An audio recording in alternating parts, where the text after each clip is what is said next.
เคยทำไผจงมาทวงให้มันสิ้นจบลงคือว่า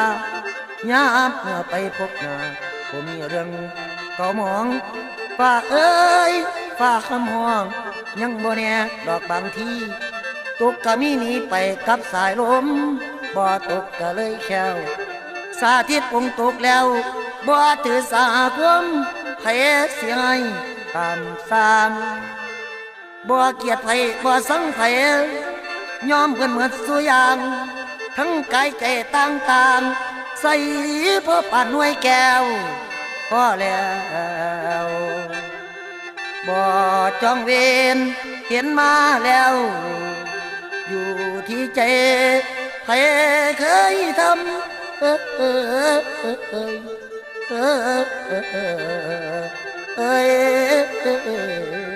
นา